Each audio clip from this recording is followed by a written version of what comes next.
Welcome to a special episode of ItsaMimic, episode 200. I'm Adam, and I want to thank everyone who stuck with us from the beginning. Normally, a podcast acknowledges a milestone like this by doing something crazy or gimmicky, or by celebrating somehow with a giveaway or fun opportunity for audience interaction, but this is ItsaMimic, where you never know what you're going to get.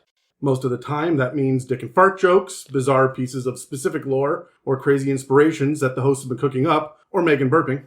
But this time, called out. What you're going to get is going to be a little more serious. And no, this isn't a joke, it's not a gag, and it's not a stunt.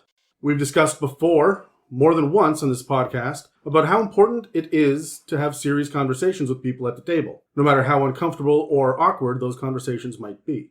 Plant your feet, look people in the eye, and tell the truth. Say what you mean and mean what you say. We've also discussed DM burnout and how not every table is a good fit for every person. Life happens. And the unfortunate truth about Dungeons & Dragons is the biggest enemy of any campaign is that life interrupts the plans of friends, and most campaigns die unresolved.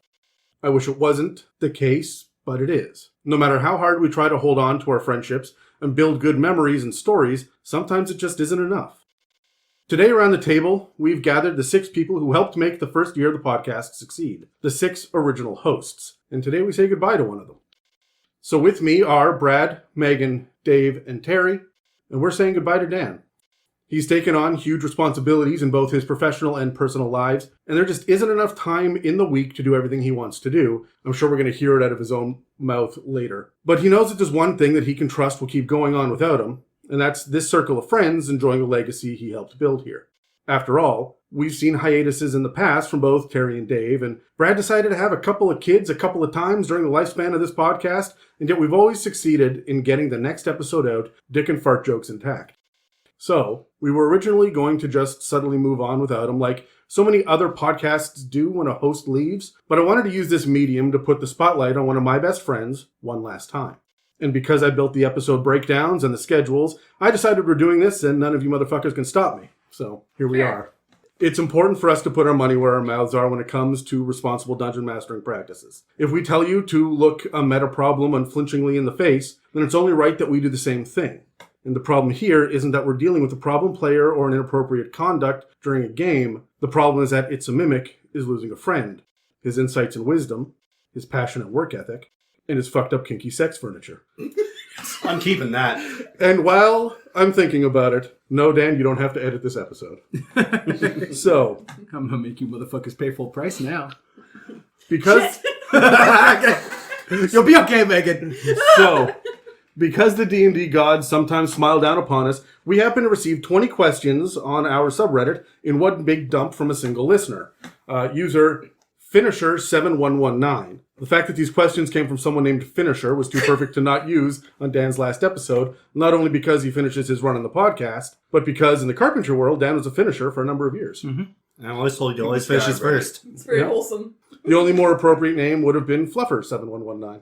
That was before I was a carpenter, yeah. Anyway, we're treating this episode like a mailbag because we know we won't be able to stay on topic regardless. And even though he has answered some of these questions in the past, I think some of his answers might have changed over the last 200 weeks of D&D research and discussions. So, here we go. Each person is going to get the opportunity to talk with him on air one final time. The rest of the hosts will sit quietly and listen. Unlikely. And show Dan respect while he interacts with each host one more time Also before unlikely. we say goodbye. If this ends up feeling like a bit of a wake, good. Every time a player character dies at my table, I always make everyone hold a funeral for them in the world. And that's what we're doing now. We're saying goodbye as openly and honestly as we can. Support yourself a drink and raise it high. Here are 20 more listener questions, 5 remaining friends, and 1 more hero leaving the battlefield for the last time. Cheers. Cheers, everyone. Brad, you got the first 4 questions, Hold and on, then I need some. another drink. All right. Let's get drinks out, yeah. Yeah. Everybody still good? I'm good. All right, for Oh, just I am fine. double fisting. Get me one on deck. If you can get me one on deck. Yeah. All right, Brad. All right, let's kick it off. So the very first question from user Finisher7119 says, "What's your favorite class you've ever played?" What's my favorite class I've ever played? I guess they're all directed at me, eh? Yeah, Everyone all knows this just is all for you. you. Nobody Yeah. gives a shit about us. No. We got 100 more episodes to go. Sure. Shit. Okay. At least. At least. My favorite D&D class I've ever played is and will always be a barbarian. Very special place in my heart. That said, I'm loving the shit out of bards right now. And they love the shit out of you. That's what Honestly, they like. I'm loving you being a bard right now. It's great. Yeah, Working out well for you. I've wrote theme Really? songs for 3 of the people in the party. I think we've I've only played. heard one of You've them. only heard one of them. I was like, I haven't heard mine yet. Story time, I've guitars got- right here. No. I've got Kaya's and Fang's. Oh, yeah. Ready. So, Fantastic. yeah. Love that for me. Dave already had his. That's awesome. The next question is one I'm sure we know the answer to, but we're going to go for it anyways. What is your favorite character you've played? Oscar. Yeah. I mean Oscar. Which one? Yes. There has not been a single Oscar I remember with distaste. Well, why? Sure, why but the like, Oscar? but Dan, you've had like probably level 1 Oscars and level 15 Oscars, right? Oscar You had Oscars in 5th edition, 4th edition, 3.5 and 3rd probably, and a D&D. right? So Yeah. like, which Oscar is your favorite? Okay, so I think my favorite Oscar that I had only lived to be level 6. He died in the stupidest way possible. This is spoilers for the Return to the Temple of Elemental Evil, which is a module release for 3.5, which sees your party return to the town of Hamlets to address the rising threat of elemental evil in Greyhawk, which involves you going to a place called the Moat House. Now, the Moat House is home to a blue dragon who I believe is an adult blue dragon. He might be like a young blue dragon or... They had like 13 different ages in 3.5. Yeah, he was around there somewhere. But we went there pretty much right away because it was our 4th playthrough of the module. And my party was instantly wiped out, except for me and the monk played by my buddy Jason. And my buddy Jason started hightailing it out of there. And being a monk, he was getting quite far away. But I was a barbarian. I could keep up with him. But we were fighting a dragon. So... Oscar did what Oscar does, and he insulted the dragon and then jumped into his mouth to distract him. And that is what yeah. Distract him from what? Because I assume Indigestion. that's where he wanted you to be. Yeah, Eating anything else, indigestion. So it was a TPK. And I just remember the rest of my party going, so what were you hoping would happen? And I'm like, honestly, I don't know. That was the moment I truly channeled Oscar. And was just like, yeah, I'll jump in his mouth. That's the best idea I got right now. That's what I'm going to do. Great. Yeah. Perfect. It's Well, been he has downhill not- from there. Yeah. And he has not had a better idea since. He has fallen off of cliffs. He has gotten shot the second he boarded a ship. He has been torn in half on multiple occasions. He once got greased up like a pig at a fair because he ate the fair pig the night before in a drunken stupor. Just hearing stories about Dan's life. Yeah. Yeah, especially the greased up pig part. Yeah. Yeah, Still not probably. the most shocking thing to happen with the Oscars, but that's fine. There's been a lot. I've been actively holding back. So I joined Adam's campaign, and he was like, "Okay, so Dan, just so you know, this is what I'm going to be calling Side B, where we're kind of taking care of a lot of the backstory thing, but like the big dang heroes." The main characters of this novel of my campaign is going to be Side A. I'm like, okay, cool. Then I won't play my barbarian because I want to play him for Side A. Well, that was 6 fucking years ago. We're currently back on Side B after taking a detour to Side C. And I'm playing a Furbolg Bard now, and it's been 6 years, and I'm like, eventually I'll get to play a barbarian in this campaign. We're just living in the unknown right now. Let's Yeah. be real. Yeah. Excellent. Hold on. Don't ever apologize for that. No. Never. You're goddamn right. All right, the third question. Do you have a favorite race, or in 5th edition now, legacy, to play? Furbolgs. Really? I They love surpassed- Furbolgs. They've surpassed half-orcs. Man, I didn't expect that. And that's not just a flavor of the month thing. That's a genuine... That is a genuine love for genuine and general love for Furbolgs. The lore of them, the kind of folksy attitude to them, or folksy flavor to them, the added mechanical invisibility and detect magic at will, and the ability to speak with plants and animals, but not as conversation, like they just understand your intent when you speak to them. That's my favorite part, where we're like, oh, when we want to talk to this thing, we're like, you're like, yeah, I can talk to it. It can't talk back. It's not going to talk back, and I can't really do much. I just get advantage on charisma checks versus it, but Right. okay. Yeah. But yeah, man, Furbolgs. When I'm playing a Furbolg, I feel like I'm just playing myself. Nice. So, yeah. We need to get you a cow onesie, is what you're saying. Yeah. You assume I don't have several. Get the cow onesie now. Yeah, you don't like where they're cut out. There's only one You don't know other. what it No, is. okay. Real quick. No, they're not cows. They're deer. They're They're half ungulates giants. of some sort, right? No. They're made They of definitely dairy. have 4 I'm stomachs. pretty sure. They're not cows. They're deer. No, they are half giants who got stuck in the Feywild so long that the Fey has slowly, not corrupted, but has influenced their evolution. But they're kosher because they chew the cud. Sure. What's your next question, Brad? All right. Final question I've got for you from user finisher 71119, whatever that is. What is your favorite character you're playing right now? Favorite character I'm playing right now? Okay. This is not going to be Pazbrom Orbo, who is my Furbolg Bard. It is not going to be Sal, who's my Furbolg Cleric. Yeah. I'm sensing a theme. How many characters? Well, I am Well, running a campaign that I yeah. just handed a bunch of NPCs to, and I get to play Right. all those NPCs. Mm. My favorite character I am playing right now... Gallandar. No. Stop. Fuck that elf. Glad he's Yes, dead. please. I think it's Craig. Oh, Craig. So Craig is Wait, hang on. Craig is an ogre.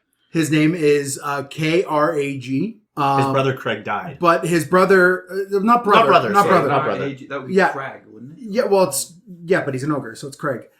He's the guy. He's the oarsman on this boat. That the Grey Wolf, which is my party's pirate ship. He's an oarsman, and like the oarsman. Now, when they first boarded the ship, there was another ogre down there whose name was Craig. Craig. It wasn't when he boarded the ship, but he liked Craig so much, he was like, "We are the same. I am like you. I am Craig." Yeah, except one is Crag and one is Craig. Yes. He Well, it couldn't gets spell. it gets better. That Craig got stolen by a Onkeg farm, dragged into a pit, got made undead, and then the party had to kill him. So the party had to kill new Craig because I'm a lovely DM. So a little bit while later, they were taking down a goblinoid pirate ship, and there was a goblin chucker on it that they killed all the goblins, and the goblin chucker went, "I guess I'm with you guys now." So they got another ogre. And the ogre's name was something like, it was typical ogre. Yeah, like, it was something. Krolnik or Doesn't something. matter because it's not anymore. no, Yeah. because he jumped on the ship and they're like, "What's your name?" New Craig. Okay. So now I have Craig, and New Craig. And I love it. They're wonderful. they're the best. absolutely wonderful. There's also another silver dragon named Kurthleon who exists solely to antagonize one of my players, who I said, "We're playing a pirate campaign," so we made a gold dragon paladin. And I went, "You're a dickhead. Here's a yin to your yang." And it's just the most smarmy silver dragonborn. Oh, like I would hate him? No, he is Solomon Duke. I modeled him directly after Solomon Duke. Really? Yeah. So he is sitting there just Then I hate hitting you. on everybody. I've said a couple times that there's like a smell of coffee breath Yeah. when Yeah. he speaks to Son them. of So a bitch. so like yeah, I injected your character as a silver dragonborn into my campaign Why silver? because it would annoy you. I'm not even there. No. You did it on the off chance that I would find out one day.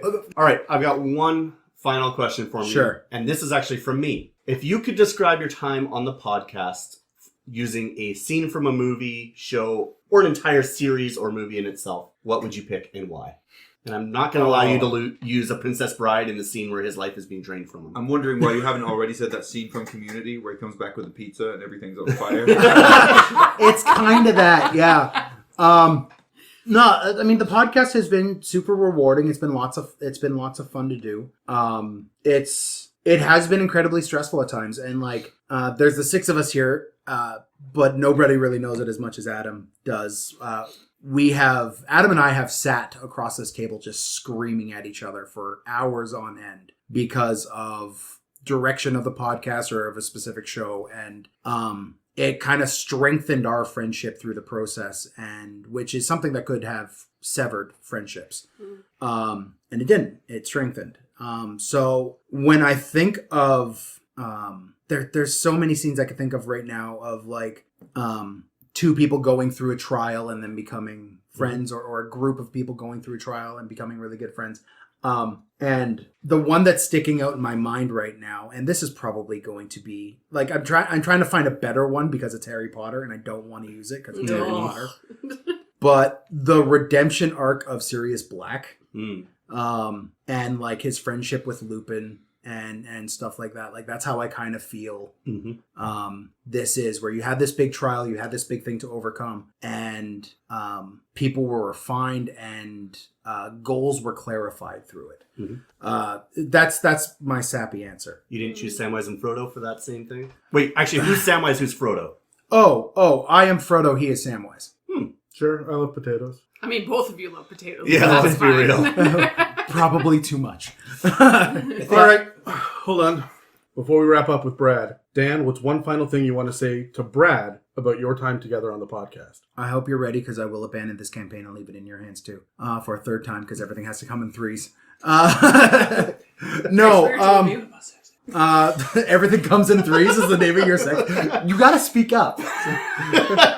Actually, what's your episode? That was just for me, guys. Sometimes there's things where Megan and I were like, Yeah, we get we it. get it. No one else gets it. No, but seriously, man, like you have endured so much kind of shitty circumstance when it comes to the podcast.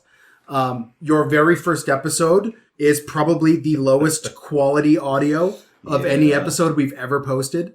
And fuck if we tried. But you stuck around. You've been a great brother in Christ through all this process, which is something I do treasure. So I do thank you for that.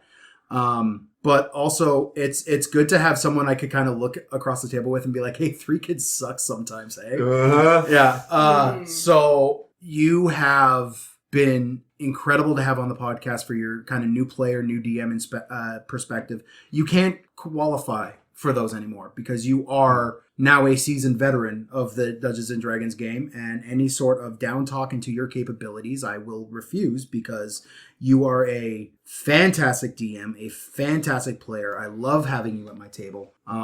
Even my puns? You are a fantastic player. Fantastic. Pause says everything. Yeah. It's a deep breath for me. You named your character Thundar and you're a fucking storm source. Oh, God. Anyways. Brad, Yes. if this was the last time you ever speak to Dan about the podcast or Dungeons and Dragons, what would you say to him? Don't you dare leave me with another campaign. If you're not playing D&D anymore and I'm not talking to you, it means you're leaving me with a campaign. All right, let's shift over to Megan. Yay, me! I'm a great person. You're stoked, right? Yeah, sure. I'm worried about the big notebook. I don't know what you're talking about. I did Ignore notice the notebook, please. Did notice the notebook.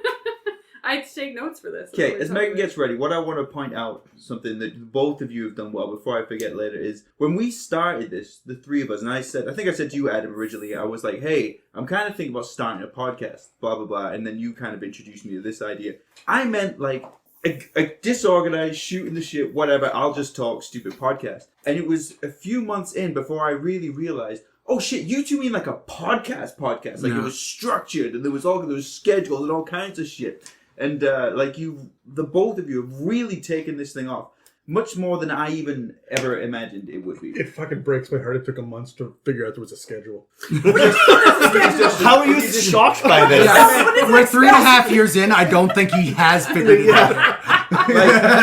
He didn't even look at how many people were coming tonight. He thought it was just going to be the three of you. There was like breakdowns and talking about I'm just gonna talk into a microphone about whatever I want, and then every now and again go anyway else. In all fairness to Terry, when because of the pandemic, which has probably It's me trying not to cry.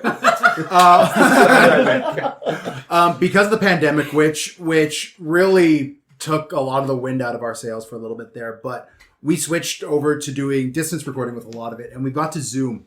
And I got to see business Terry like I've never seen him before. Oh, yeah. Like, we'll sit down, and if I am 5 minutes late, like, if we're recording at 7:30 and it's 7:35 and I haven't hit the record button, Terry's sitting there going, chop, chop, Dan. Come on. Yeah. Time's a wasting. We got things to do. You You're said on mute, 7:30. Dan. You're on mute. And that's, I know we have to move on, so I won't stick on this much longer. But that's honestly because that is what my day-to-day is like. Like, so every time you guys are like, you know, like making fun, like, Terry's not that organized and stuff. I'm like, you guys don't see me from 7 till 7. You see me 7:30. You're unclenching when you're doing the podcast. Oh, Yeah. and that's what I mean when I said about how it was like a podcast. Because for me, it's like the end of my day. I'm like, bleh, I'm not exactly politically correct, and I'll kind of just throw, and I'm just venting and unwinding. But yeah, like during the day, I'm like, you're late. Get a grip. What happens when you live a corporate life versus Yeah. an actual entertaining life on That's the other right. side. So, all right, it's my turn though. So everybody, shut up.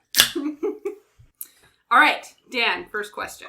Also from Finisher. Can we just say Finisher as many times as we Yeah. want? Fantastic. Finisher. Nope.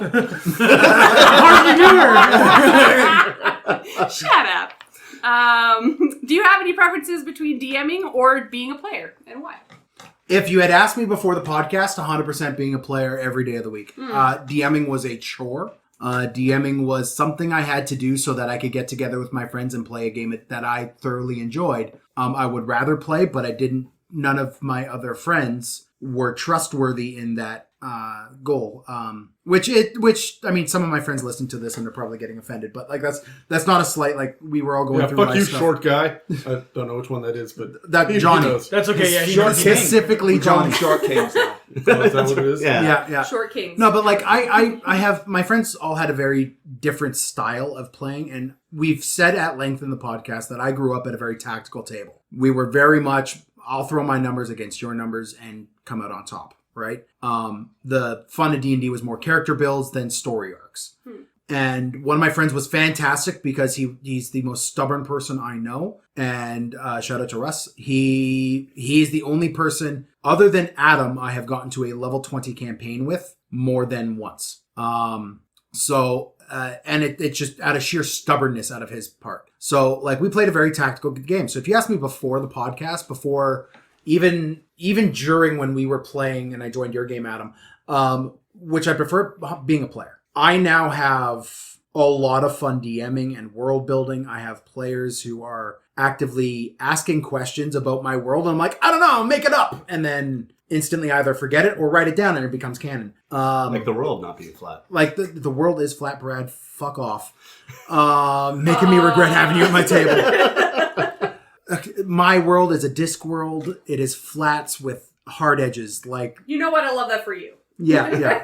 Anyways, so now I love being a player when I get the opportunity to stretch that narrative muscle, which I get at Adam's table fantastically. But gun to my head, I would love to DM, and I would love to DM a group of engaged players.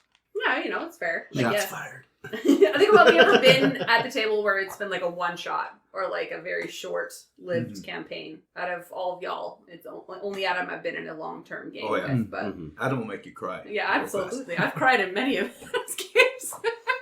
Fuck you, Adam. By the way, you weren't at the last session. Your character lost 3 maximum hit points. Oh yeah, you lost 3 maximum hit points. And you weren't even there. Wait till you hear what happened to Tobal. I don't want to know. I don't want to listen. You think to it's not a lot, but it will be one day. One day you'll go to 0 when you could have gone to 3. I missed one fucking session. You guys fucking wrecked my character. Don't you have questions to ask? I do, yeah. Sorry. Okay. Okay. You guys fucking wrecked me. That's what you said. Fucking wreck me, bud. When I get upset, my Canadian accent comes out. Can you fuck off? What's your name? Okay, everybody calm down. Out of the 3 pillars, which is your favorite to run as a DM? Combat. Yeah? Yeah. Actually? Actually. Really? Oh, okay. You should play this table. I love very dynamic combat encounters. There's Combat always stress. something going on with combat. Yeah, combat. Okay. The why. One, I know I've got a good enough grasp of the bound accuracy where if like I need to throw together a random combat in the moment, I can and just be like, it's about a CR5. Okay, this thing has a +8 to hit, and go. Okay. Right. So running combat's kind of easy, and I can focus on a lot of the periphery things while I do it. And it is the easiest for me to go to. Okay. Wow. Yeah. Combat stresses me. So that's you're doing well. Hold Wow. Solidarity. Oh man. Hang Well, on, that a wait. twofer. Yeah, get the crack into. Just wait for me to open this Sleeman Clear 2.0. Oh God. Sponsor wow. us. Sponsors. Yeah, please sponsor Well, us. there's a throwback. We haven't done one of those in a while. Only 80 calories. I want a bourbon sponsor. And it tastes delicious. Yeah, It's like a fresh, crisp mountain morning. this episode brought to you by Eagle Rare Bourbon. Please sponsor. What's the slogan? Kentucky Drink straight it. bourbon. Drink it. Kentucky straight bourbon. Just drink her. Life, liberty, and the pursuit of... Yeah, okay. Oh whatever. boy, Nat. America. Okay, then to finish that off, out of the 3 pillars, which is your favorite to do as a player? As a player, Yeah. social. Okay. Yeah. I can see that. No, actually, wait. Exploration? I love puzzles. I love it when Adam looks at me with utter derision because I can't figure out a puzzle he pulled from a grade like- 2 help book. Dan, you just hit record. Why is this hard? Yeah, right. It's Puzzle of life. It's the look Dan gives me when I'm his player, and he gives me a simple social encounter, and I go, was I supposed to catch a hint there? Was there... Did you need me to cry? Need me to scream? Like, what do you need? What were you expecting from Yeah. me? I'm crap at all of it. So Yeah, I like to do. you are fantastic at the social encounters. Like I love your NPCs. Okay, you can Thanks, pump Terry's Dan. tires later. You can pump me Terry later. You're right there, man. I think I broke her. I'm incredibly insecure, so anytime Anytime you can That pump. makes all of us. That checks out. No. I was gonna say. All but one. Okay, sorry. I had to get my one Dan cough out, I guess. Am I gonna have to cough by the end of this episode? 100%. It's been a while. You turn your I'm head. ready for Very it. well. Come off, all of you. Please rescue us from this, Megan. Yeah. Okay, so I kind of know the answer to this question, but I'm interested to hear the answer. Have you been in a game with a Tarrasque? Yeah, Where- several. Were you the DM or the player, and how did it go? Never well and the player. Yeah, never well. The Tarrasque is one of those threats in the game where you don't fight the Tarrasque, you run from the Tarrasque. And the Tarrasque isn't a combat encounter. The Tarrasque is a exploration or skill challenge, and you get the fuck away. If it ever is a combat encounter, you're playing D&D wrong, and I hate your table. That's how you're going to leave them? Yeah, honestly, like there What are if they're several. brand new players, which this podcast is, it's just to educate. If they're brand new players, you shouldn't be fighting a Tarrasque. Yeah. You shouldn't. It's a CR 28. 30. It's a CR 30. It's one of the 3 30s. So like, why? Oh no, we got more 30s than that now. We got great worms and shit. A lot of the Great Worms are like 28, 29. A lot of us came from The chromatic is a 30. The came from Final metallic's a Fantasy 28. backgrounds, and we feel like that we can just melee these. Yeah, I feel like I can just Anything. run up there with a special attack of some kind. I Yeah. rolled to hit, and I'm like, I assume that's 9,000. Is my GF not coming out of nowhere and helping me with this Hit the shit? limit break. Where's Right? Shiva? Come on. Let's go. Okay, nerds. No, it It's the Bahamut, and you know it. it's yeah. I love the Tarrasque. I love the threat it has, but Adam calls it the mountain that moves in the campaign, and that thing has straight up leveled capital city sized square footage of land. Yeah. So it's not something you fight. It's something you run away from. It's something you mitigate. It is a challenge. You never kill it. Yeah, but who'd win out of the Tarrasque and King Kong? That's what I want. The Tarrasque. Tarrasque. Yes. 100%. Up for debate. Is it Up for though? debate. That's all I'm saying. I don't think it is. Up for What's, debate. what's Dan. the CR of a giant Not. ape? Next question. 4? 70,000. All right, the final question for me is from me. Okay. And I would like the record to show that I did write down, will you make me custom furniture? Yeah, it's in the book. Yeah. Fantastic. Yes, yeah. I have been looking longingly at like Pardon? Well, okay. whoa. That's Keep my going. saws, you imbeciles. Oh man, you didn't go with tools? Or lumber? Like, come on. Almost.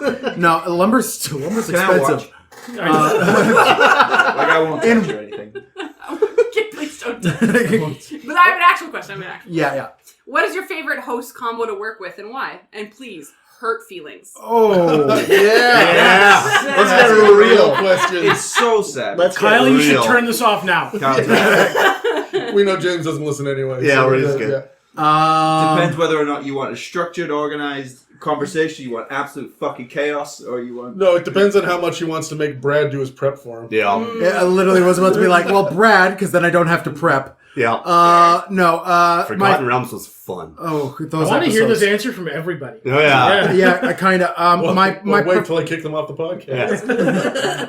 My preferred team to run with, and I will probably hurt people at the table here, is legit the OG3. I love with Adam and Terry. Are you sure? We've got. It was a good year where I was a fucking nightmare. Like, Longer than a year there, but I was having a hard time and I was venting in the wrong place. trust me, I edited those episodes. Hey, I'm man. aware.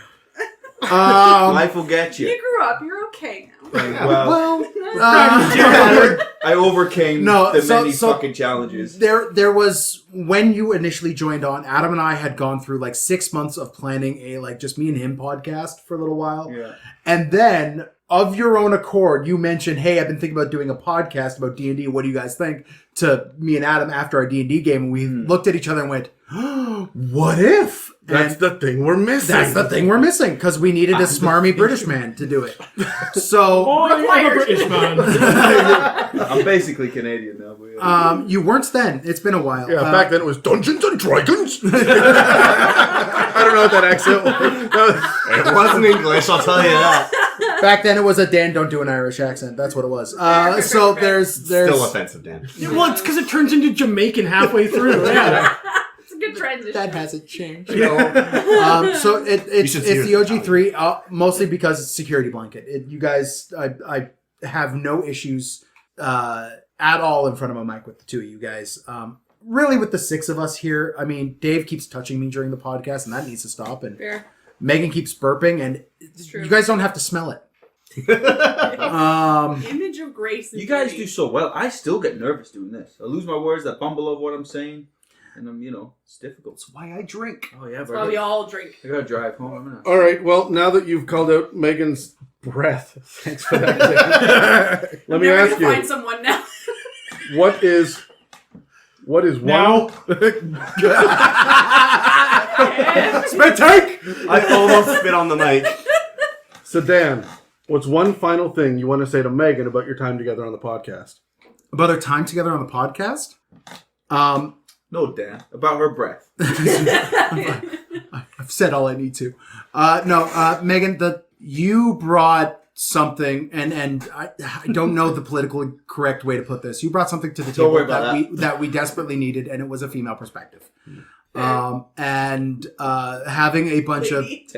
a bunch of straight white dudes across the table yelling about obscure rules in a book would have only gotten us so far. You came in at just the right time, and I love the amount of charisma you've brought in, the humor you've brought into the podcast. I mean, and the amount of effort. There's not a lot of people who are. I'm going to burn bridges. I have alcohol.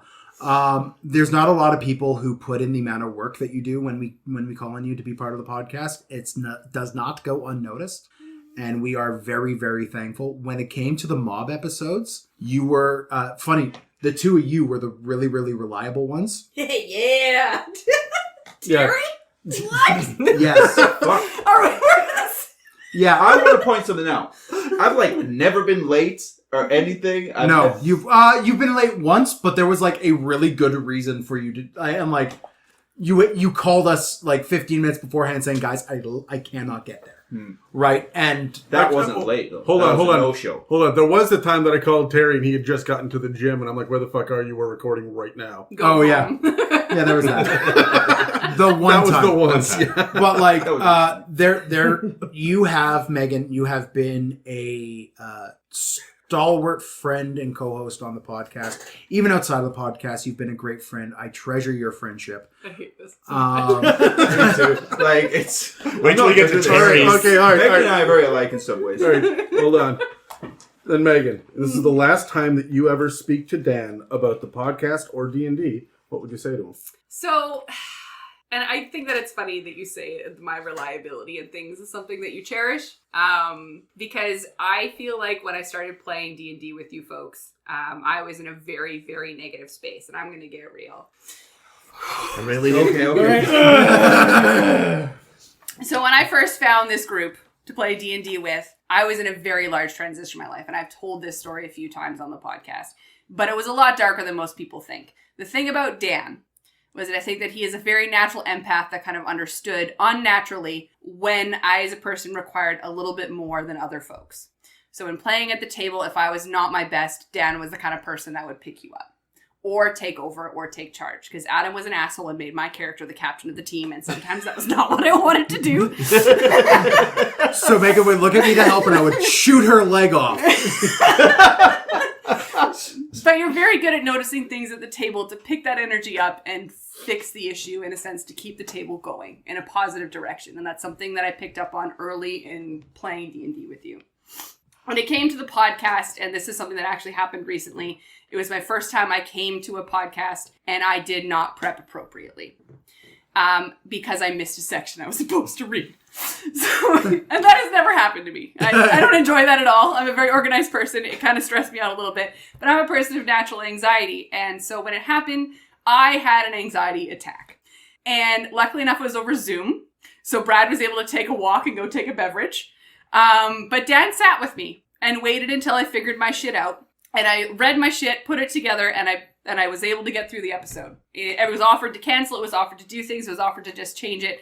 And I said, no, I need to get through this, we're going to do it. And Dan sat with me. Like on Zoom, don't get me wrong. But he didn't leave. He just kind of sat there and like worked with me through it. And then we got through the episode and everything was fine. Yeah. There are not many people that will take that time and take that patience. And it's something that I've always appreciated about you and your friendship, is the fact that you are a natural empath that can pick up on people's emotions and be able to navigate and course through it, even though I know that you are a person of anxiety as well. Yeah, it's part of the reason why. I know. Fucked up, right? Yeah. Mm-hmm. There you go. Thanks. That's my emotions for the day. I'm done. All right. More bourbon. Yes, please. Yeah, me too. Apparently what we're doing in this episode 200, is crying. And drinking. Megan doesn't have emotions. Those go Take together, it out. though, don't they? Yes. Okay, good. No one's really cried good yet. We'll get there. We'll get there. Wait, I'm in for Terry. He was sitting there hiding his face a minute ago. I know he he didn't was even have to crying. talk yet. All right. Let's move on to Dave. You've got some questions for Dan. Yeah, why? We actually have an episode called Why Dan? Oh, No, this is Dan Y. Oh, okay. Yeah. We've come full circle. It's time to leave. No, it's not the question. Is that actually the question? no. I've got some from Finisher, whatever the number is. 7119. That's the one. Numbers, What's your guys. favorite type of monster to fight against as a player? Favorite type of monster to play against to fight against as a player. Yeah. If you say kobolds, our friendship is over, and I take everything back. No, this is type. This is type. And it's not dragons. I dislike fighting dragons in 5e. They're bland and boring. Unless the DM does work. My favorite type of monster to fight against in Dungeons and Dragons is, I hate undead. I'm sick and tired of undead. I want monstrosities and aberrations. Yeah. Monstrosities and aberrations is my answer, and they're equal. Mostly because of the weird. Like, they don't get enough of a highlight, in my opinion, for like iconic D&D isms, but like a beholder beast. A displacer beast and a beholder are like some of my favorite monsters in D&D. I'm literally going to be getting a tattoo of a beholder at some point in time. So there is... You're going to put a tentacle monster on your body. Another one. Phenomenal. Nope. Yes, but Not the this God-given tentacle monster on his but body. this one won't walk away at the end of the experience. Heyo. Heyo. Just be aware that while you know what it is, it will be creepy to most people. You have to be prepared to take that on for the rest of your Yeah, life. that's fine. That's That's why you get it Okay. over your whole stomach. I already So have a it's only a forearm problem at the tattoo beach. that is a mostly naked man, so I will be okay. Hey, me too. Yay! Hey. Yours is from a video game. It's true. Yeah. You guys have cool tattoos. Next question. Dan, can I be the one to put the tattoo on you? That was not the question. No, it's not the question. What is your favorite type of monster to run as a DM? Favorite type of monster to run as a DM? Monstrosities and aberrations. For the same reason. That was quick. For the same reason. I get to amp up the weird. I also like ghosts. Anything I could really ramp up the weird, like Japanese horror stuff with like spastic movements and unpredictability. Those are the encounters I love playing and running against my players as often as I can. What about mimic colonies? I like running mimic colonies, not only for pandering reasons. Shit, is that what we are right now? Yeah. We're all mimics. Yeah. No. Not even the name. Know what I hate? I don't know if it's a question. What my least favorite thing to do is boat combat. Can't fucking stand it. I'm doing a pirate campaign. Kill me now. It's fine as long as you're on the boat. I'm honestly thinking about ways to destroy this boat and get them on an island for a extended period of time. Fire, Dan. Because I'm sick and tired of boats. Yeah. Have you considered a TPK? Dragon turtle. Yes to all. Breathing Have you dragon never? turtle. Fire-breathing dragon turtle that turns into a TPK. Yes. Yes. What is your favorite specific monster to fight against as a player? Beholder. Really? What? Yeah. Hold on, I'm taking notes. I have PTSD. Yeah. I have never fought against a beholder that didn't utterly engage me in the fight. Beholders have so many tools in that pouch that they could just pull to do, like their eye rays are just so varied that you never know what to expect from them. As a DM, I'm certain this will be the next question. As a DM, beholders. They are... That is the next question, yeah. I see the trend. Yeah, all right. I've been doing this with Adam for a long time. I see how he's built these questions. They are, as a DM, they're lots of fun because you're never hindered. The anti-magic makes your players have to think about their abilities without having to rely on their magic items. The eye rays, you could do anything from, set that guy on fire to throw that guy across the room to just turn that guy to dust. Like, I love it all. That's really insightful. I thought that they were just guard dogs like in the movie. Oh, that's the eye roll I was going for. You found it. Yeah. We got it. Fuck the Dungeons and Dragons movie. There's another one soon. There is. I'm with so Chris excited. Pine. Yeah. Yeah. Chris Pine's alright.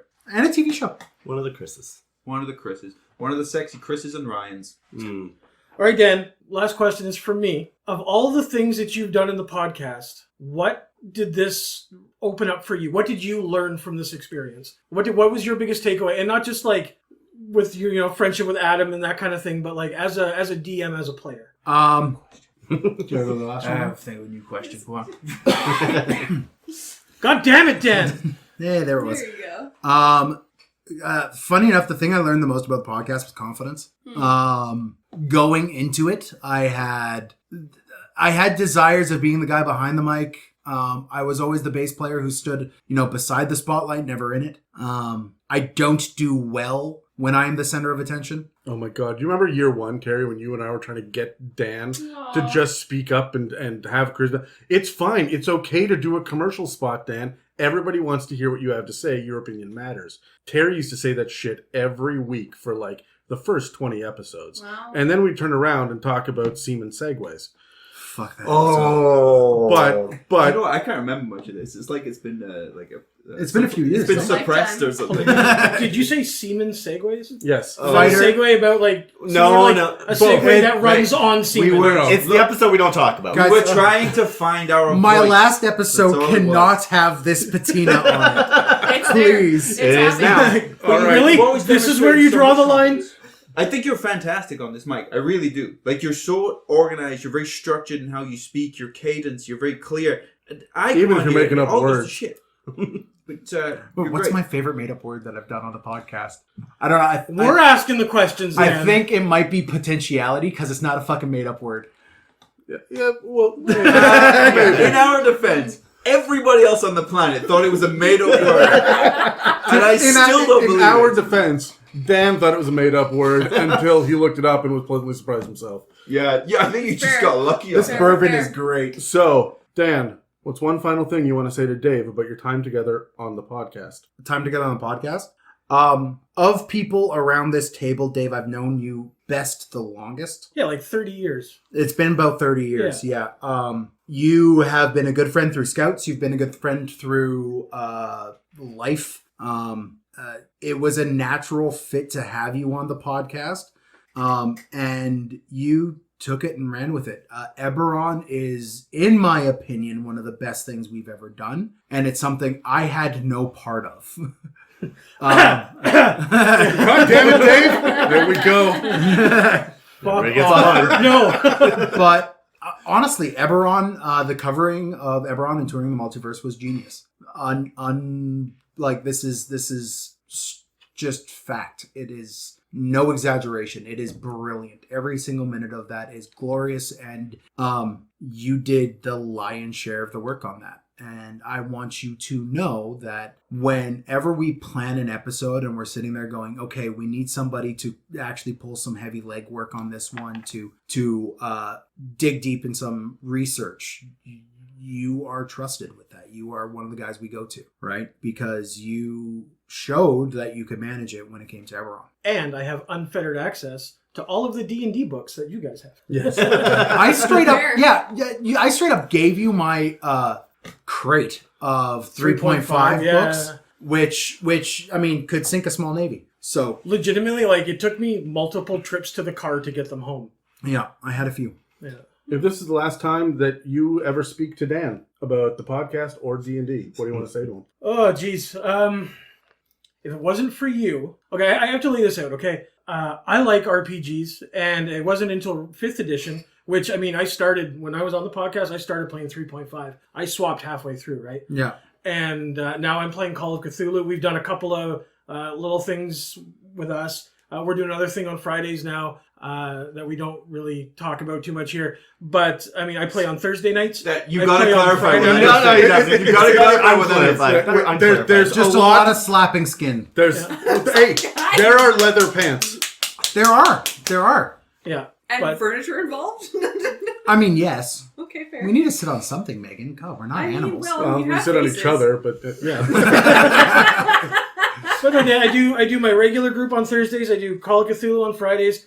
We do our sessions on Sundays, and I record hopefully at least once a week. Don't schedule me for more. It's not open permission. And it's all because of you. I wouldn't have started playing D&D if it wasn't because of sitting in your basement with Nick and Adam and them. Yeah. And let me be honest, the first time I even played, I've said it multiple times, you killed us all. Yeah. Your stupid fireball, right? No, it was a torch. It was a torch in the spiderwebs. No, it was a fireball. I'm fairly sure it was a fireball. Hey, the kill in our campaign was also with the fireball. Right? So There's a trend. I have a favorite go-to. Yeah. So I wouldn't have met Brad if it wasn't for this. Mhm. I wouldn't have met Terry or Megan if it was because of this. You regret that, though. Yeah. Right? But There's some.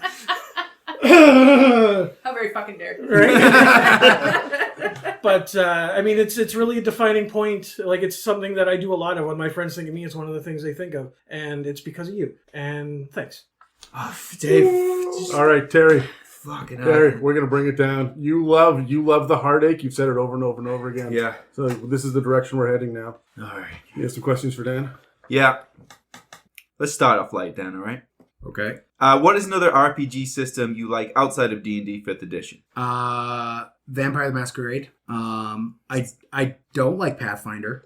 Brad, I know that's what you were thinking. I was hoping just Yeah, for Adam's chagrin. I've actually recently tried to go back to Pathfinder Yeah, and it's- hard no. fucking pass. I can't deal with it now. There's just too much. Good.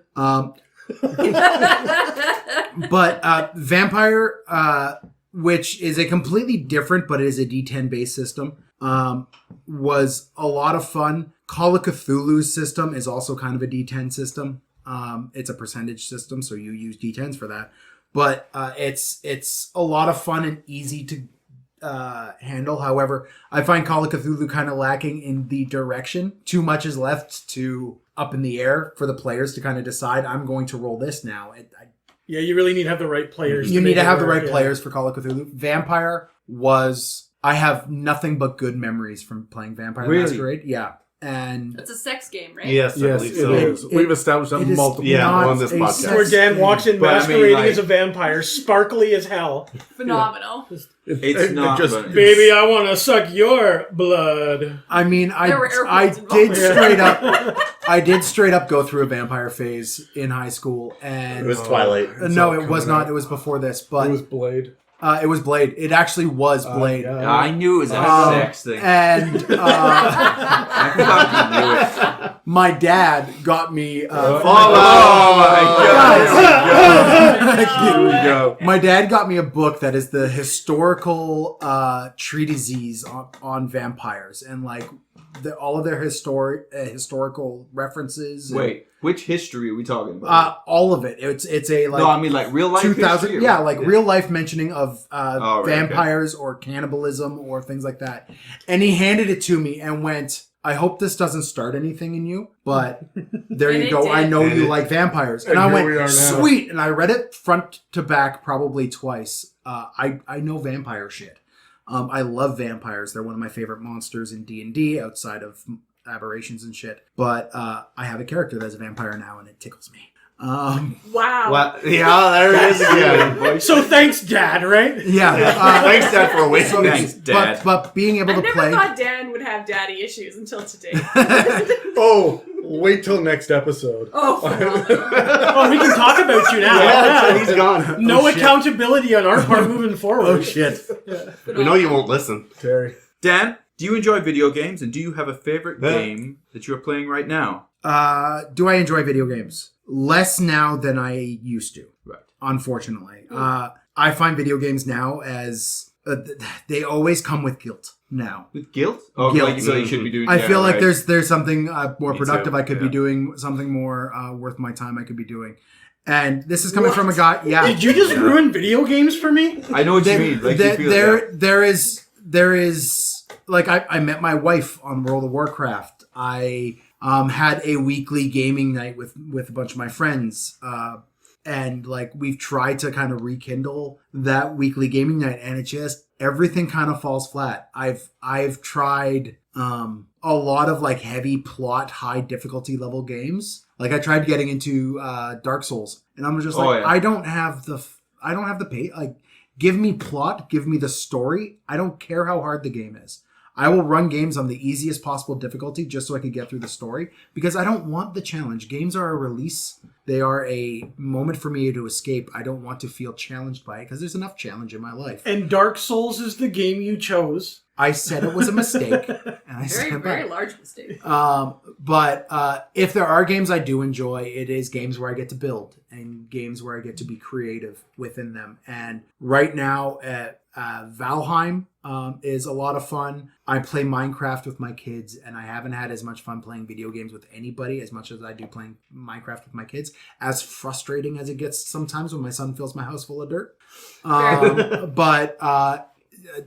So, am I playing video games right now? When I get a chance, yes. What games am I playing? I'm playing Guild Wars 2. I'm playing Final Fantasy 14. Yeah. Is it good? Has it got a good battle system? I haven't tried. I dislike Final Fantasy 14, but I have so many friends that are all like, you just have to get through the first bit, Dan. That was my That- problem too. I never got through the first bit. That I, people. that I Bounced off gotta it try to 3 get times. through the first bit. Bounced off it 3 times. Yeah, I'm currently on bounce number 4. Yeah, Yeah. I haven't gone for 4 yet. Yeah. Get there. Dan, what is your favorite school of magic? Oh shit. Evocation. That was a very evil smile. Oh, nobody can see We the ju- the Oh eyebrows. Yeah. You got We just discussed how he's killed at least 2 was tables with fireballs. Yeah. Right. Yes. Yeah. Legit. No, what? No, legit evocation. Your stereotypical, quintessential wizards throw fireballs. They stand over top of the cliff, overlooking the battlefield, raining arcane death on the enemy, and I love that. The wizards that are all like sneaky with their enchantments or their illusion magic, the wizards who are lazy with their divination or even abjuration magic, like they don't hit me the same way. If there was a second, it would be illusion because of the versatility of illusion magic. Right. But there's just a very special. I mean, my favorite class in the game is Barbarian. Why? Because it's very, very simple. Its goal in combat is to close the distance and make you rue the day it closed the distance. Evocationists don't have to close the distance; they have to maintain the distance. Right. So yeah, evocation. Beauty. Love it. Do you like module, like progression-driven style D&D games, or more open-world sandbox style? Open world sandbox, but there must be a goal. Right. Direction. There must be some direction, right? It's not just willy-nilly, okay, where are you guys going next? Right? It's you guys have a choice of 3 places. Where are we going? What are we doing? Just so the DM's not like scrambling last minute to try to cover. Right. Like, oh, you guys are going to Blackridge now. Shit. Okay. I have some reading to do. Yeah. Right. Saying you can go anywhere is just like saying you're going nowhere. Exactly. Right. But modules are far too constraining. I had an incident with a is there another module related question coming up here? No. Okay. Then I'll tell the story now. I had a module related incident where I had a player want to engage in romance with one of the characters from the module. And I hadn't read ahead in the module to fully flesh out who this character was. Right. You find out 4 modules later that she's actually like a really elderly woman. And that is an active plot point in the campaign. By the time we got to that, they've gone on dates. There's been some romancing. Oh no. And First time? Or? Oh no. Don't kink shame, right?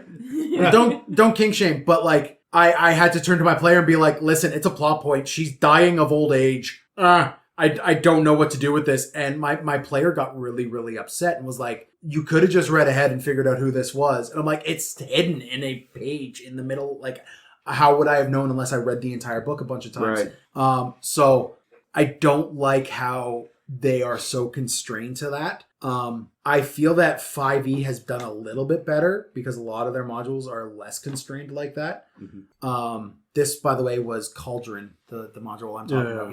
Yeah. One of the clerics in the town is an elderly lady. That's your warning. Beautiful. Ahead of time. Yeah. I love it. So yeah, Don't fall in love with the elderly cleric. I love the story. I love the inspiration that you get from modules. And I love stealing from modules for plot points and puzzles and maps and shit like that. But running a module cover to cover, I don't see me doing again anytime soon. Not your style. I like No. to steal from them as well. I just like to advocate that we should be kink shaming more, by the way. Are Are you fucking crazy? This is why there's people going out doing ridiculous things back here because we're all going, it's fine. It's fine. fine. It's not absolutely fine. fine. No. Hold on, There's hold a on. point where it's not. No, it's Ridiculous fine. things like what, Cherry? No, we're not No. getting into this. Not this episode. This is the last time I have some sort of control. What's There's a point where it's not. I'm going to kick it off again. I'm going to say, hey, there's a certain point where we got to stop people from doing stuff, okay? It's ridiculous. You ended up combing shit out of your hair, didn't you? That's right. I'm like, where did this Literal rainbow-colored fluff come from? What's the Eddie Murphy Nope. joke? That's not where I thought you were going with that. No. A bear and a rabbit are shitting in the woods. Yeah. The bear turns to the rabbit and goes, "Hey, you ever had trouble with shit sticking to your fur?" Rabbit goes, "No." So the bear wiped his ass with the rabbit. Yep. That's the joke.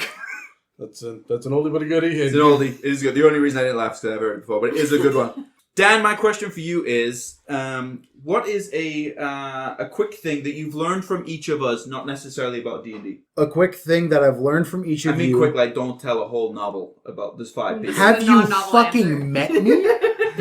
I know. 2 glasses of bourbon in them. When we started the episode, because it was your episode, I didn't want to cut you off, but you spent like too long trying to decide whether or not the blue dragon was an adult or like what age. I was like, get on with the fucking story. It's fine. This is for you, Terry. No, Terry. Let's start with you since you asked the question. I have learned confidence. Just to be front forward and honest, Terry, if it wasn't for D&D, I don't think we'd hang out. But like I have made a good friend with this mutual interest that now, like, I mean, it's only happened once, but we've gone to the gym together. We've hung out. I've got to see a side of you that we don't often see around a D&D table, and I appreciate that, and I appreciate the amount of expertise and knowledge you have in your life about things that are so not nerdy. I've never considered them. Like what? Literally working out. Moving my body. Okay, I would like to say human anatomy. Yes, but sure. yeah. Working out. But like, there's also Kinesiology. for somebody who is so kind, or sorry, let's put it this way. For You're somebody, not kind. That's not the right We word. started this by saying if we didn't play D&D, we wouldn't hang no, out. just I'm one so second, glad one this second. wasn't a novel. This is For somebody who is so sure of yourself, you are so fucking. Let me finish. Exactly. You are so concerned with how people feel about themselves and making sure that nobody walks out of a room feeling less about themselves if it is something that you could have the power to change. You go out of your way to build people up around you, and it is noticed, and I appreciate it deeply, because the thing I've learned about myself through the podcast is confidence in who I am. And I put that on you more than anybody else at this table, except for Adam. But we'll get to that. That's weird. Because he's the one breaking you down most of the time. We'll get to it. Thanks, Dan. Do you notice how uncomfortable I got when you do it? Yeah, I did. That was the short version. That was the short version. Here, let's add some humor. Megan, you made me comfortable around girls. So, Whoa! thanks. Not even his wife could do To be that, fair. or his 2 daughters. To be fair, I'm a white bisexual female. So. Yeah, but like It's like half and half. it's the like having a platonic friendship with a girl with my upbringing and my level of social anxiety has always been something I've had a lot of difficulty with. Fair. And you put up with a lot of bullshit from me. I literally blew your leg off. So like it's In game, to clarify. in game. But like you Man, put that up, confidence really peaked in Dan. Yeah. you've blown. Wow. I'm learning a lot today, yeah.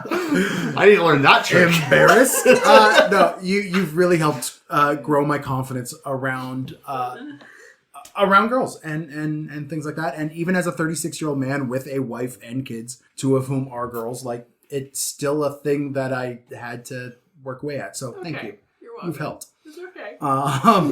Don't know how to make that not awkward, but there you go. It's fine. Dave, So difficult, isn't it? it is. It really is. Drink more.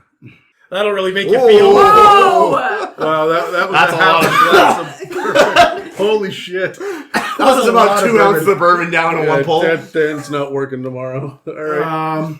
Dave, you have been such a good friend. But when it comes to the podcast, I've learned how to love Eberron. I've learned how to fall in love with Dungeons and Dragons in all over again, because you have approached 5e with such a new vigor, like a new player's vigor, that it's hard to overlook that and not to like vicariously feel that. So like when we sit down and play D&D together, you bring that wackiness of a new player, even though you've been playing for 20 years or so. So being able to learn that has been good.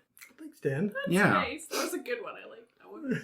Yeah, the one I gave for you Don't was you shit. shit. You start. We're waiting to see who'll I crack the spent seal. 4 years trying to hold my emotion in It's and run away when it gets bad. So Yeah, that's interesting. You like, I really also have noticed that, I mean, we have very different play styles. And not just play styles, but DM styles. Yeah. Like even discussing it through episodes, like you're right. Like it's eye opening. I mean, same right back at you, right? Yeah. See how it works from a different perspective. Yeah, Dave, you fifth like to edition. murder people. He does. He hates his players. strongly dig.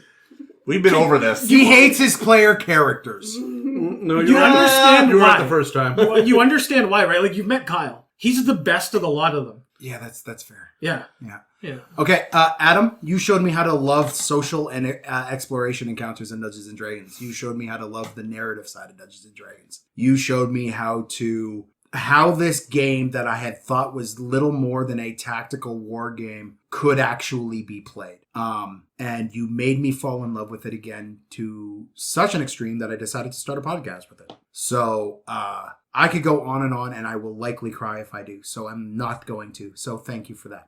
Brad, you showed me how I could be a shitty person. Next question. Next question. Really, Dan? We grew up together. We Yeah. were banging that drum for 15 fucking years. Yes, that drum. That's what you're hanging. But like leaving you high and dry on 2 campaigns, one of which I engineered to end in a bad way. Like, is something that I'll never forgive myself for doing, if I'm to be completely honest. Oh. But you have forgiven me for doing it. Long ago. And- I bring it and- up, but never seriously. And that shows a level of character in you, as well as very much a learning moment to anyone who would pay attention. And of course, social anxiety, I pay attention. So the thing you showed me is how to really consider the other people around a table. As a player, you have challenged me as a DM to really let players be themselves at the table and let them be comfortable to make grand narrative swings with their character that I don't think you would have been comfortable with doing before, especially at a table with a bunch of people you don't really know, right? So, but here you are, having a heartfelt, heart-wrenching battle against your nemesis on a pirate ship because of all of these things he did to you. You've shown me how to really appreciate another player's perspective at a table, and how to leave a campaign very dry. Don't drink 2 ounces of bourbon and swing. Yeah, you know what? I was very impressed. God damn it, Dan! And how to leave a campaign well by leaving a campaign badly. And I left clear cut very poorly, and I owe a bunch of people an apology for that. You most of all, because I kind of just like, here's a really awesome world, pull the ripcord. And that group doesn't exist really now. No, it doesn't. And I blame myself for that. So You can also blame COVID. That's okay. I could also blame COVID, but I'm not going to because I can't. It's fair. Yeah. Dan, what's one final thing you want to say to Terry about your time together on the podcast? Thank you. You. I treasure your friendship. I treasure your insight into how to run characters. I treasure your desire to see the most out of me. And I know I will still see you. And I hope that this friendship can continue to grow without the responsibility of the podcast kind of bolstering, right? We'll have Call of Cthulhu, right? We'll always have Solomon Duke. Oh God! But honestly, Terry, thank you so much. You showed me how to have fun with characters again, and that is something that I don't think anyone else could have shown me on this podcast. Terry, if this was the last time that you could ever speak to Dan about the podcast or D&D, what would you say to him? Okay. Now I'm going to say something deep, but I'm only doing it because Megan started off like a little bit deep, and I think it's important. Okay. Can you do me a favor? Yeah. Can you eat the dick of the microphone while you say it? Because you have been 5 feet away from it this entire time, and it's been nagging at me. It's been difficult for me. Yeah, sorry. Just lean into it. Okay. I've moved around a lot in my life. Vancouver is the place that I've been at. I've been here 6 years now, and it's the place I've been here the longest. Before this, it's been 1 year here, 2 years here, 6 months here, bounced around between Canada, Germany, Afghanistan, UK, all kinds of things, right, until I settled here. And because of that, I find it very difficult to make like meaningful relationships, like friendships. I have like friends and buddies kind of everywhere, but because I've always moved around, I've always found it difficult to connect with people for like a friendship. And like it's interesting that you said I'm confident and stuff, but that is all. It's like my go to work. It's my game face. I put it on. I have to go and do this. And lots of times, I deflect personal things, or if people like even like compliments and stuff, I'll just quickly like try and joke and change things. I don't want to get too deep into stuff, or if things are happening, I just run away. Like I'll go off the grid and I'll just handle it by myself, because I've always kind of been by myself. And I was going somewhere with this, but like 2 years ago, I guess 2.5 years ago, I went from like a point where I was like, I felt like I was winning, like I had everything, I've got it figured out now, like I'm fucking going, and like everything changed, everything, all at once, everything that could change all at once, and my life flipped, and it was like I went through a fucking tornado for like 2 years, and I kind of went, I wouldn't say like off the rails, like started doing crack and stuff, but just couldn't find myself. I was so lost, and I did it like privately, because you're scared of judgment, you're scared of maybe you fail, maybe you don't figure it out, maybe people don't understand, so I try and handle it privately, because I've always handled things privately. And you've always been an example of a person who values structure and has such high values, and accepts responsibility, like welcomed it, and showed me that to have a structure and a framework to operate within, it doesn't mean you're trapped. It gives you freedom. It gives you direction. And so that's why you were a huge part of how I started to change my thinking in life and kind of moved in the direction that I'm going in now, where it's much better and it's much stronger. But you were honestly, man, like I saw you every single week, and you're an amazing father. You have this great family unit here. Your ideas of responsibility you have towards your friends and your work and everything was a real example to me, and it brought me back down to earth. And after I started to come out of that tornado, a lot of the example that I took was from you and how you do things. So that's been hugely valuable to me. So thank you for that. And it's the type of thing that I would never say as we were talking about fucking drow and stuff. So Yeah, right? I can't do it. Hug it out! Hug it out! So yeah, at the end, with a hug at the end. Otherwise, I'll. Anyway, Adam, go on. All right. Bunch of pussies. Fuck off. You and me, Dan. Here we go. Everybody leave the room. It's about to get wet. I gotta do this. As Megan's spit takes over the room. Not how we expected it, but different kind of wet. There was an encore. This is the episode that should be on YouTube, like video. How many games are you in right now? How many games am I in right now? Depends on who you ask. Why? He's got Because a there's- secret one he's hiding from his family. There are people who are like, so when you DM for us for this campaign, I'm like, yeah, I'll talk to you about your character, but no. I am in 2.5 games right now. I DM one and I play one, and I am loath to give either of those up. But there is a Call of Cthulhu game that we've mentioned before that I really wanted to play in, but the aforementioned busyness in my life is being very restrictive to that. So I'm hoping things kind of ease up so I can engage in that. We've arranged it too so that you can kind of come and go as you need. Yeah. Have you answered any of the questions I've asked you before on a mailbag episode? This is from Finisher. Have I? I think yes. Oh yeah, all the favorite class, favorite race, Yeah. master stuff. Mm-hmm. We have, our first 5 awkward fucking episodes. Meet the DM. Oh, the Meet the DMs episodes. Which I need to fucking scrub from the internet. Two The fighters, internet- one at the same time. The internet forgets nothing. Sorry. Here's one for your rate from Finisher. When is the next mailbag episode? It really depends on how the podcast goes forward, but they should be once every 4 months. 3. Oh, it's always been once every 3 months. Once every 3 months. Yeah, 4 times a year. Yeah, that makes sense. I've had a lot of bourbon. It's not a small amount that he has consumed. No. The last one from Finisher is, do you have a favorite episode of ItsaMimic? Oh, fuck. Fighters won. That's the opposite of what you're thinking. My favorite episode of ItsaMimic. I'm going to pose this to the group after Dan's done. Do you have one favorite episode you've been on with them?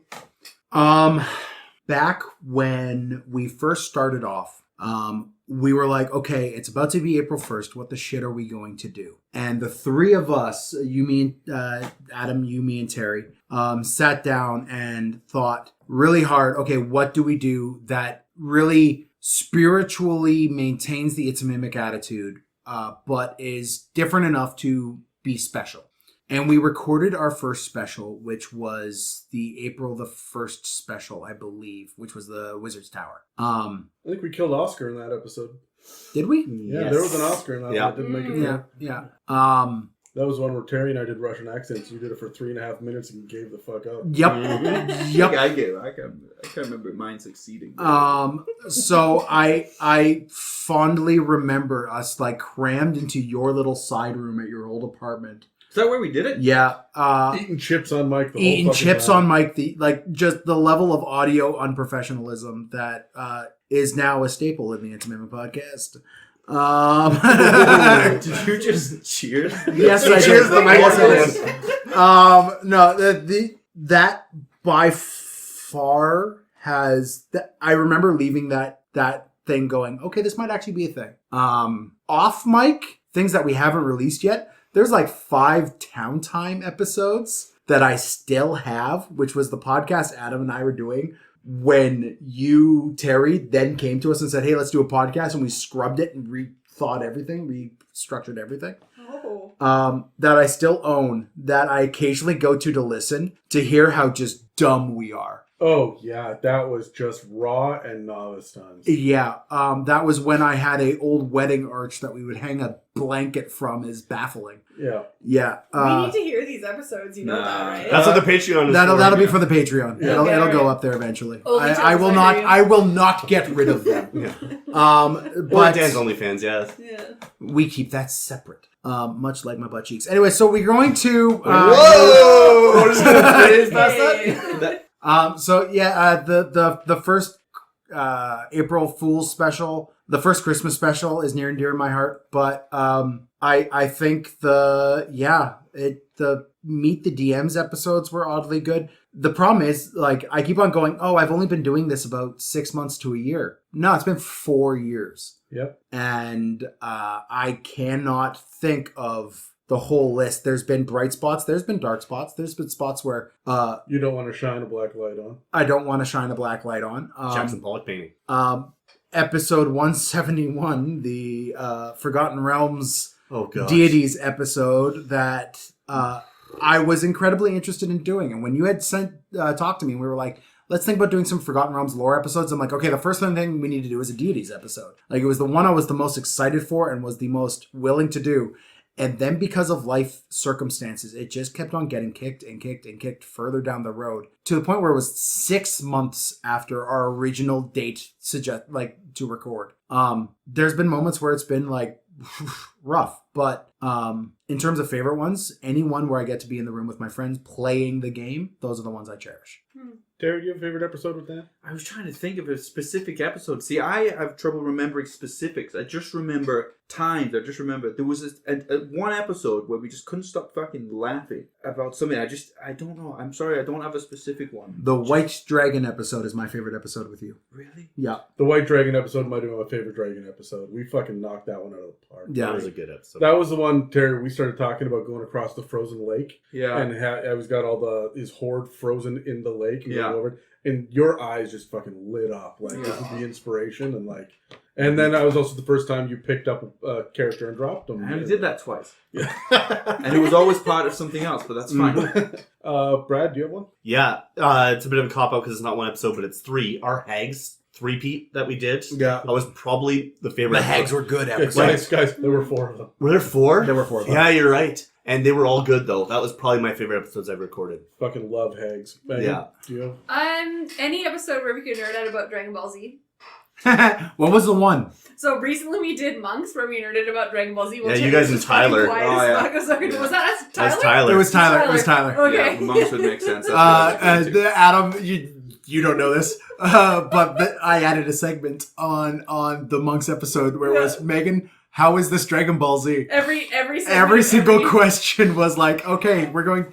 I don't think it was Monks. I think it was the Upper Plains. Yes, it was Upper Plains. It was for Upper that one. Plains Yeah. because I was like, okay, Mount Celestia, Megan, how is this Dragon Ball Z? Yeah, Yeah, and I figured out how every plane was a different plane in Dragon Ball Z. yeah, It was a great episode for me and for Dan. yeah. Dave, you got one?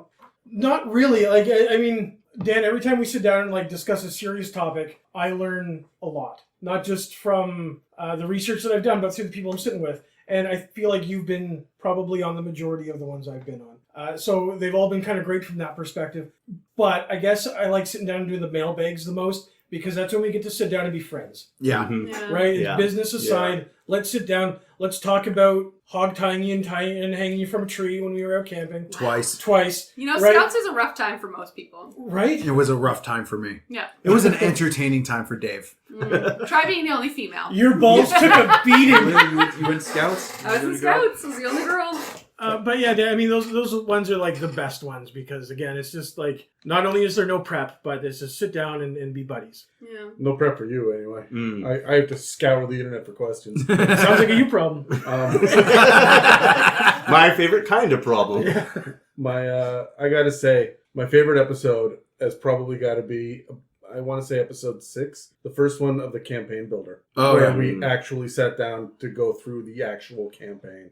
That one was my favorite, not because of anything we did on Mike, although it was solid and I'm proud of the campaign builder, but because the planning of it took us literally weeks of whiteboard arguments, and we busted out your grid map and drew all over it, and like we really planned a campaign from top to bottom.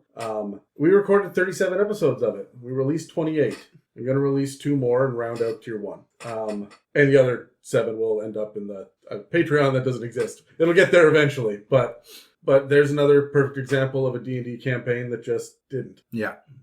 What's one final thing that you want to say to the audience about your time specifically on the podcast? To the audience? There are, believe it or not, hundreds of people out there that listen in for your ideas every week, and they don't get that anymore. Thank you. A lot of graciousness coming here. There have been several points in time when I've been especially low in not only the podcast, but in my personal life, where I have wanted to walk away from the podcast. And then somebody from the ether will have reached out and said something, or a donation will have come through, or I'll have gone out for a coffee with Adam, and he'll have told me of an interaction that he had with a fan that was particularly anchoring. I guess that's the wrong word. Life-saving, almost.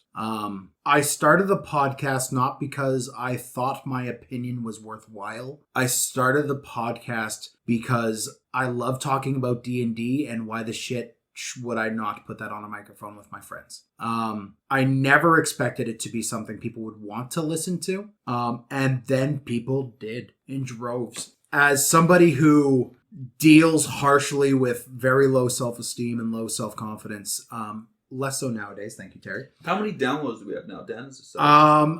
We're recording this very far in the past, so this is coming out in November. Okay. But we are averaging, as it stands right now, we measure our episode count in the hundreds to thousands now. So there's a score of you, and there's a score of you that listen in. There's a score of you that find the kindness in your hearts to donate and help keep the lights on. And I could never be grateful enough for the amount of hours spent listening to my stupid ass voice tell you something negative about druids or rogues.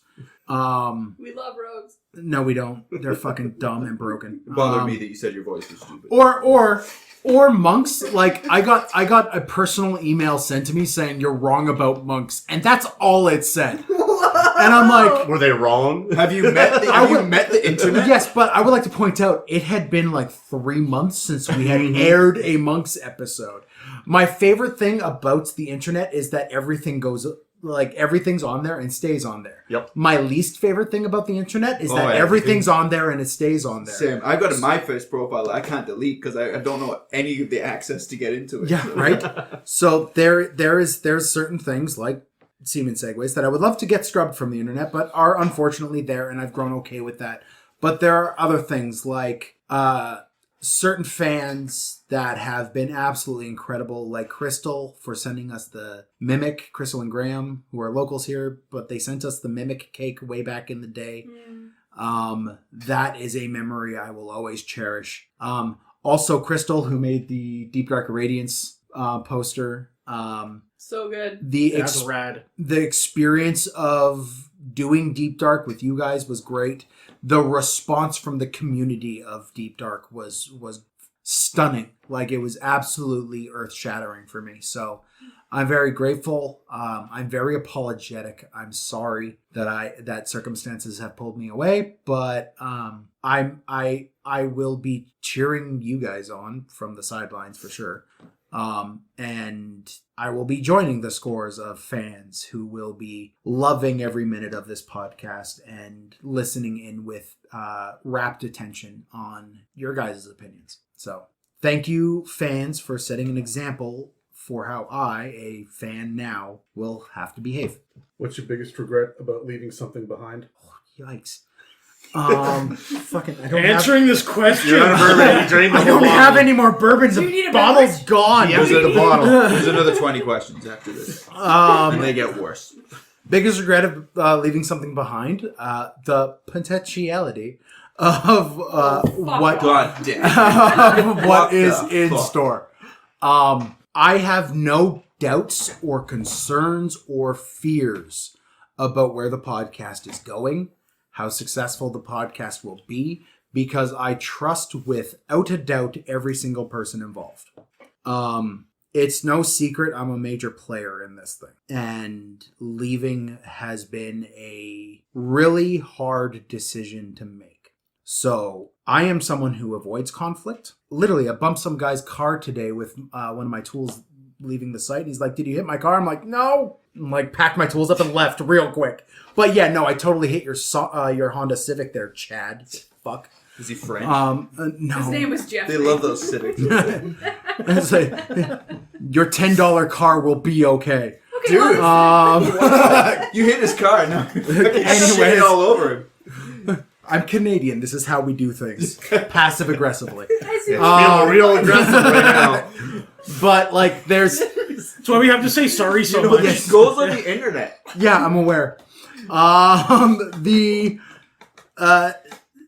This is the hardest thing to do. And like on one hand I am looking forward to the break in the routine and the break in the schedule, but on the other hand I'm like, the fuck am I gonna do on Wednesday nights now? You could edit. Yeah, I Hold on, and that's something I do want to say. Dan has stepped away from the podcast. By the time this has aired, he has not had a finger in anything for the last 25 or so episodes, except for a couple of Pepperina episodes. Something like that, yeah. So we've been running without Dan for a while by the time this airs. So you'll know whether or not his absence has made an impact behind the scenes. Okay, that's not fair. But seriously, we're at like 100 and something thousand downloads now, right? Oh, okay, so peek behind the curtain. This is being recorded the week we released 168. Yep. Yeah. So this Too bad is it's not 169. Get away one more week. yeah, right? Nice. Thank you.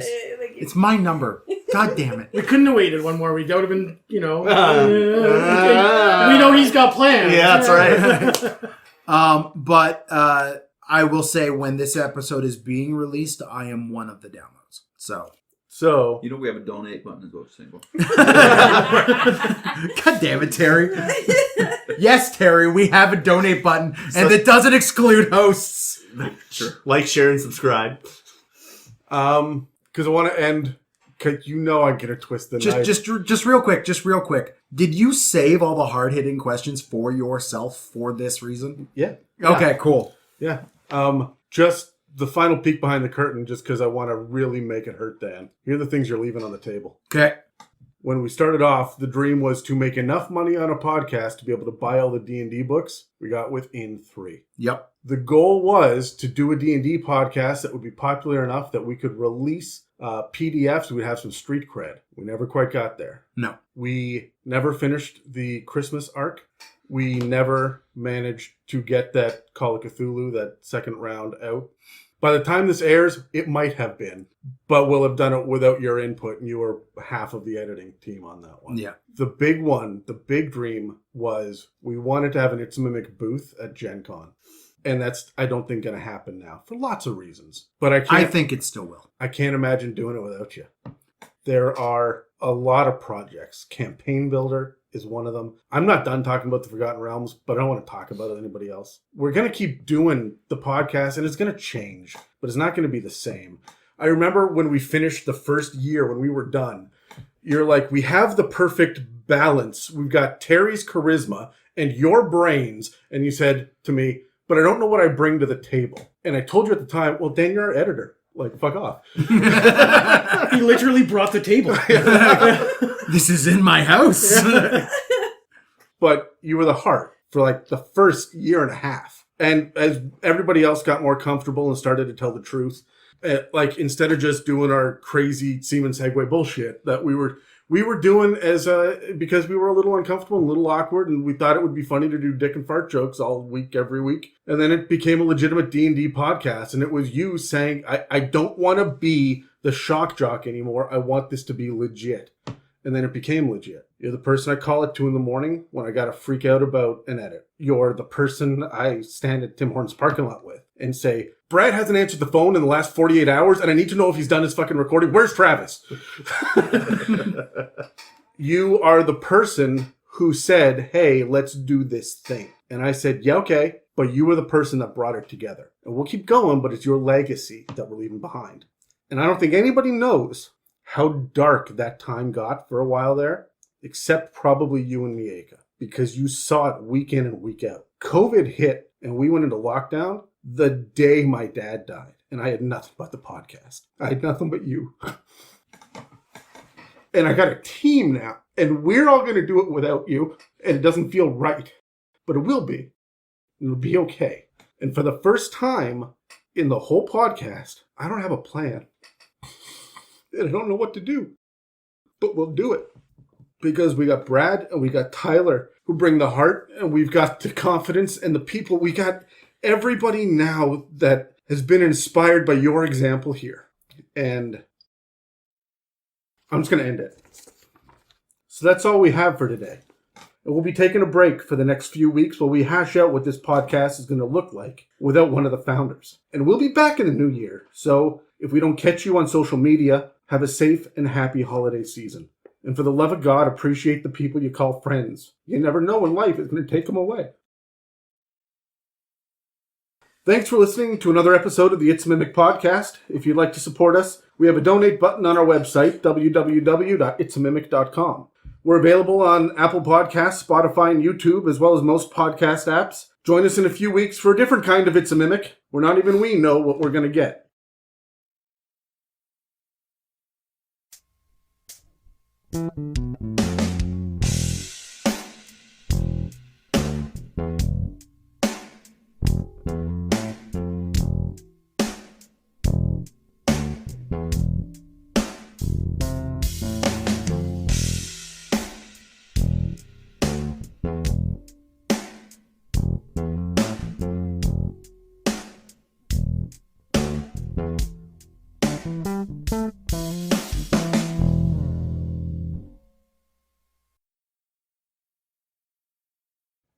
Today. Today. Clinkies!